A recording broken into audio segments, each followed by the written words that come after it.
Welcome back to Check Game Sports. I'm here with your boy Alvin Williams. I'm here with your boy Terrence A. Smith. What's up, cuz?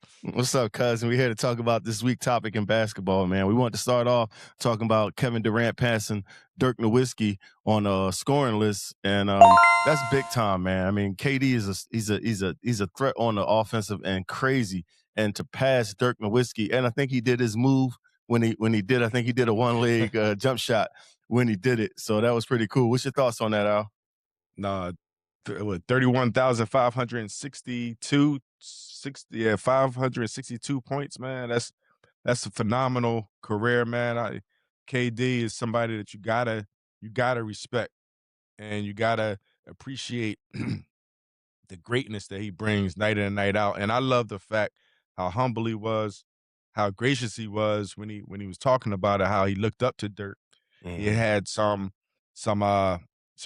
type of connection with Dirk Nowitzki's trainer and his trainer. They knew each other, so he would get a lot of tips and he would get a lot of information on Dirk Nowitzki and how he prepared and how he did certain things. So I always love when people get a chance to pay it forward and then they appreciate it and then they acknowledge. So he didn't take this, this accomplishments and this achievement all to the chest. Like, yeah, I did this. He gave grace and he gave praise to those before him, and he's always been that. And now he's chasing the other one. He's chasing Michael Jordan. Michael Jordan's at a little over 32,292 points. So he's right there. So once he get there, he'll be fifth all time. Behind what we got LeBron at 1, we got Kareem at 2, got Malone at 3, Kobe at 4. Right now, Jordan at 5, and then KD at 6. KD. So shout out to KD, man, the easy money sniper, dog, the Slim Reaper. Like you said, I like the homage tip. I like that he put it out there that Dirk did help him out. Like you said, he put out there that some of the game he got came from that direction. So much love and much respect for that, KD. So congratulations on that. We wanted to talk about the Warriors. The Warriors in the dynasty. Al, what's up? Is it over? Man. Is it crumbling? Man. What's going on? Al, tell me what's up. What's going on out there in Golden State, man? Hey man, I remember back in the day, dog. You from the projects. When they tore them high rises down, dog. Them high rises, man, it crumbled, man. They made a whole change. They're gonna have to make a facelift, man. It's just things come to an end. You know what I mean? Unfortunately, things come to an end, man, and hopefully they can rebuild and they can get better, man. But you got an aging Steph Curry who's still playing at a high level. You got Draymond Green who's still doing his thing, but these guys are older and you can't rely on them to carry the weight through the course of the season. Not the way the game is played. And it's ironic because the way the game is played now, they kind of were like pioneers of it. The way the ball movement, the movement without the basketball, the sharing the rock. And now a lot of the teams have adopted that style. And right now, though, the Warriors, they don't have the depth. And then you just lose Jimmy Butler for the season and the season and their injury with the ACL. So it's going to be hard for them to make a push. They're going to have to make some adjustments. They're going to either have to make some trades. I think you gotta do something in order to make sure you get the most of Steph Curry and Draymond Green. Their years are winding down, but they're still playing at a high enough level where you can put pieces around them and they can still make something happen. Championship, I don't know, but they should be in a competitive state. But right now, it looks like the dynasty is over. What I'll say is that dynasty or that capsule of greatness was in the jar. It's gone. You can't get that back. And Steph Curry still is playing at a high rate.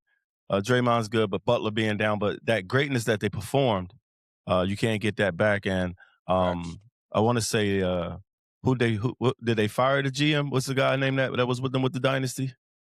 Bob Myers. He stepped away. Now he stepped away. Now they have Mike Dunleavy. Yeah, now they have Mike Dunleavy Jr. So when I seen that, I want to give him his props because you can see his effect in the organization. It's not running as smooth as it was when he was there. So to give him a shout out, not knocking the Warriors organization now, but it ran a lot smoother when he was in charge. And I just think that capsule of greatness is gone. And Steph Curry, he had an age. He's still playing good, but I don't see a championship. I still enjoy watching him play. So shout out to the Warriors. You wanted to talk about the Knicks. Is the Knicks back on track? They put a couple wins together. Shout out to Rick Brunson for stopping through for us on the podcast. On the podcast, man. No doubt. So let's talk about them Knicks, man. Give me some game. Nah, the Knicks, it's like anything else, man. First of all, they're in a big city, so it's going to be a lot of noise. And they got players. They got a mega star in Jalen Brunson. that's going to bring that type of attention. So anything he does or fall off track, they're going to make the picture bigger than it is. You got Carl Anthony Towns, talking about playing the 5 and then playing the 4, going back and forth, where last year I think he just played the 5 position. Point totals are down. His shots, I'm sure attempts might be down a little bit. So they're trying to figure it out. You got a new coach. But I think the end of the day, their record, they were 4-8 since the new year. So now, they're on that slump, but every team does it. Every team, they went on the West Coast trip. When you go on that West Coast trip, prepare to get a couple of knots on your head because that's a tough trip. And then when you come back, it's tough to get adjusted and acclimated again. And one thing with the Knicks, too, I'll tell you this, Fat, their home games is not like a home game because everybody that come into that arena with all the stars and celebrity, you in New York City, everybody wants to show out. It's very similar to like LA when you play in the Lakers. It's like, yeah, it ain't the Lakers. Everybody's coming there to play. So they always getting somebody's best. So I think at the end of the day, when you do have a leader like Jalen Brunson, and then you have an organization with the high expectations, they'll get it together, but they are going to have to manage the ups and downs a little better. They're going to have to figure out how to get out these slumps, and it's going to take from the leadership. And I'm going to put that on Jalen Brunson, which I know he's more than capable of getting those guys back on track from a leadership standpoint. What you said was true, just in the sense of uh, how much it wears you down in travel, to go to the West, play some tough teams, get back home, get readjusted. But you're right. If I had to bet my money on Jalen Brunson, I bet the house on it. So I'm sure he's going to get the ship back right. He just put his thing down in Philly the other night, and I was I'm always impressed at how he knows it's time to go, and he take the shot, and he making them shots. So I really enjoy his game, man. We also want to talk about your rookies right now, Al. If you had to pick one, do you got a rookie of the year right at the moment? It's hard. It's hard, Fats, for a rookie of the year. But because the criteria, but who I'm really impressed with, man, we've named them. It's a bunch of rookies. It's a bunch of rookies out there that's really putting it down. And I always give my boy CMB, Colin Murray Boyles from Toronto, a shout out. But VJ Edgecombe, man, the way he's playing and the responsibility that he's taken, the maturity he plays with, and his team is playing well. He's going to get some meaningful games. The Sixers continue to get better, and they play in that postseason. And I think that's what it is. He's probably a rookie on the best team that's providing the most. So VJ Edgecombe, man, I'm really, really impressed with that young fella from his consistency and his maturity and his fearlessness. He plays on both sides of the ball. He reminds me, and I asked Kyle when I had dinner with him, who is it? Is it Jimmy Butler he remind you of? Was it Dwayne Wade? Is it a combination? Because he's just one of these dudes, man, he's fearless on the offensive side and he has no picks defensively. He's ready to guard whoever and wherever. So I love his approach, and he's playing meaningful basketball with a good team. I like him too, man. I like his confidence and his jump shot, which I didn't know it was nice like that. He really hitting some shots. But if I had to give my vote right now, due to just watching, I'm Con Knipple. He probably won me over, man, because he's working with less. He's on a non-winning team, but he's performing. He's not letting the losing affect his performances. So I'm just really impressed. He got drafted number 4, and he's showing out. I mean, Cooper Flag is doing his thing, which is probably obviously, but I'm beginning to watch a little bit more Con Knipple, and I like his game. I like his confidence and his jump shot as well. He's showing out, and he ain't afraid to play. So if I had to pick one right at the moment, I'm gonna go with Con Knipple as a favorite of mine. What about them Raptors, man? I see y'all on the win streak. Your boy IQ put up 40. Hey, man. Hey, man. Talk to me about the Raptors, man. Well, you can talk about me currently. Currently, they tied for third in the East. You know what I mean? Tied for third in the East. But shout out to IQ, man. Emmanuel Quickly, dog. Gotta give him a lot of credit because coming into this season, there's pressure put on him because it's a new roster, and his role, and a lot of those guys' roles had to change as soon as Brandon Ingram came. And we know Emmanuel Quickly to be the scorer, but now he has to be more of the traditional point guard, get people setting the table and stuff like that. And he's finding a nice balance to that. But his last game that I got a chance to work, he had 2 games since then, but against the Golden State Warriors, this man had 40 points. He was 11 for 13 from the field, 7 for 8 from 3-point line, and 11 for 11 from the free throw line. and he ended up with 10 assists as well. So he was very, very efficient, man. He didn't force shots. He just let that game come to him. So shout out to IQ, man. I know the challenge it is when you're changing, you're adjusting your style of play for the betterment of the team. But he's showing his unselfishness. He's showing his winning attitude, and whatever it takes, he's trying to do. So the Raptors are doing a good job of manipulating and putting him in different positions. But he's taking the bull by the horns and really showing up and showing out for the Raptors lately. I like his game too, man.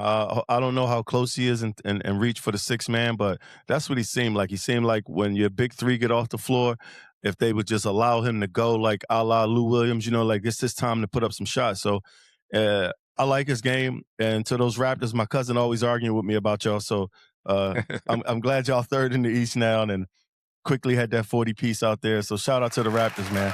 Game time. Game time. This is a segment where we get to talk about something specific in sports. And today, we're giving a shout out to both of our main man, somebody we both like in the basketball world. Shout out to Derrick Rose, man. They retired his number. And I just got much love for Derrick Rose because he come similar like me. He really from the south side of Chicago. He came up real tough. He go back in the hood. Like he a real solid to the ground kind of guy. I don't know him personally, but I got mad love. And when people think of Derrick Rose, you think of a rose. I think of Derrick Rose. Like he rose to the occasion, like all the way up in his life. He's always been rising up and continues to do things. He's the youngest MVP the NBA ever had. He's a bad brother. I got mad love and much respect for you, Derrick Rose. I'm glad they retired your number. Keep doing your thing. What's your take on that boy right there, Al, man? Man, you said it all. When you talk about somebody who's showed humility and just showed, you got to think, man. I'm sure he was a Chicago Bulls fan growing up. You get drafted by your hometown team, number one. You following Michael Jordan footsteps, and you don't do anything to disappoint at all, man. He conducted himself as a professional. You saw his love for his city. Unfortunately, he had the injuries. I'm very sensitive to the knee injuries, because I've been through things similar to him. But his time in Chicago, man, being an all-star, taking that team to the Eastern Conference Finals. You mentioned it, the youngest MVP, in NBA history, man. And the things that he was doing on that court, man, were phenomenal, man. So it's all that team acknowledged Derrick Rose the way they acknowledged him and retired his jersey. He only played 7 years for them. And for him to be acknowledged and recognized like that, man, credit to him. Kudos to the organization for recognizing it. Because I think, from my opinion, when they traded him, man, I didn't like that move. I didn't like it. And we talked about the business side of it. You got to do what's best for the organization. But I didn't see that organization getting much better when Derrick Rose left. So it's one of those things behind closed doors you never know. But a quick story, I got a chance to meet him. Rick Brunson, again, introduced me to him when he was playing for the New York Knicks, man. And he don't know me, but he showed me so much respect, man. And it was one of the things I just had to, I'm a big fan, young fella, like young legend. I see the young Bucks, call them young legends, young kings, man. They really don't know me like that, but he showed a lot of respect, man. So shout out to D Rose, man. Continue doing your thing. I see he got his family business, a flower shop, you know what I mean, in Chicago. So he's all that, man. Shout out to that, man. Shout out to you, Derrick Rose, man. That nigga nice. It's game time. I'm tripping, man. You know I Here we go. That's one of our favorite segments right here. Who tripped this week? I know you got the numbers. I know this your category. Tell me how many triple doubles and who got them this week. So this week, who tripped? Your boy Jaylen Brown. He tripped against Brooklyn in a win, 27 points, 10 rebounds, 12 assists.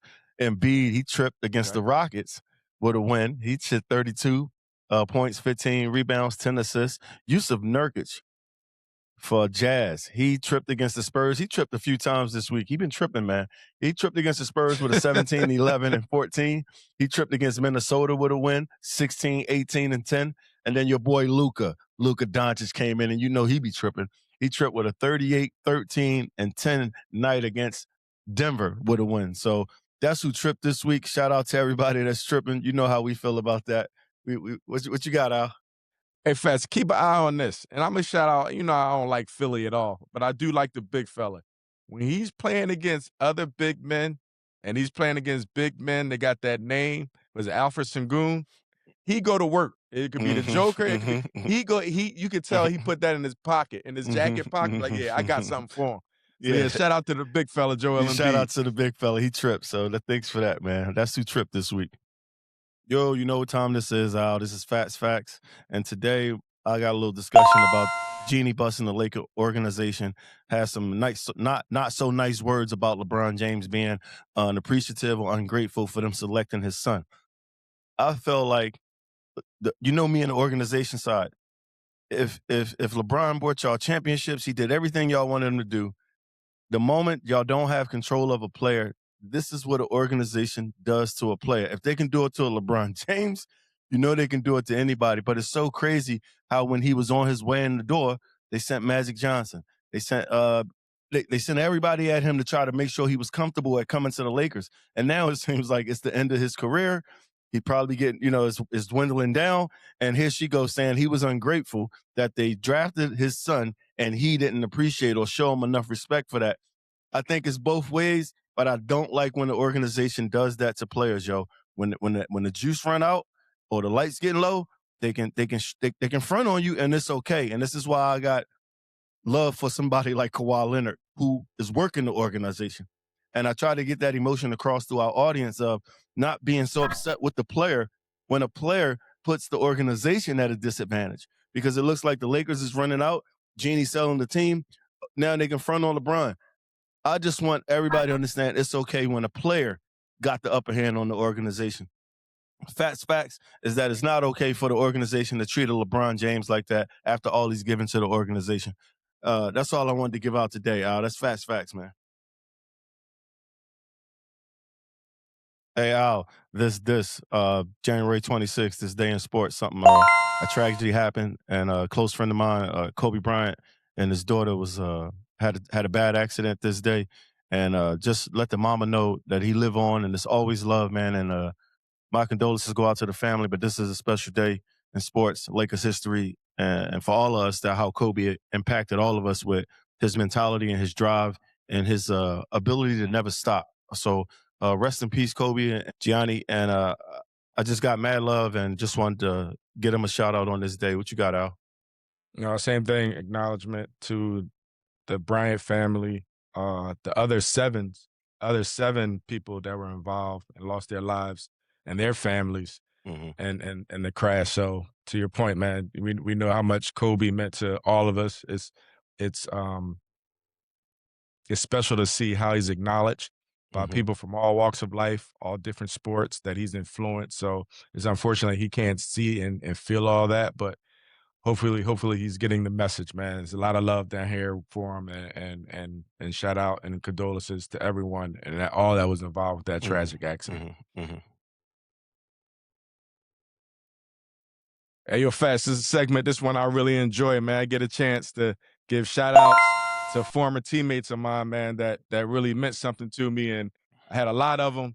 And to this week, I want to acknowledge and recognize my vet, Brian Grant. Brian Grant was a vet of mine when I was at Portland, man, and he got a chance to play against him when he was at Xavier. Played against him my freshman year when he was at Xavier, and he was a beast, man, and very athletic, strong, but one of the nicest guys ever, man. I just remember him really taking me under his wing early on. We had a mini camp in Vegas when I was at Portland, and I remember I was getting on the bus. We had practice, and I'm walking past him. He's like, "Young fella, sit right here." So I'm like, "Oh, shit, it's about to start. The hazing's about to start."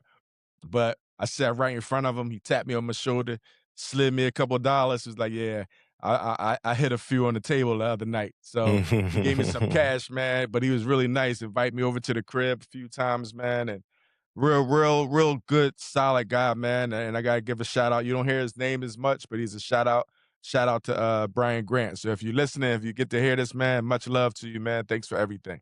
Shout out to Brian Grant.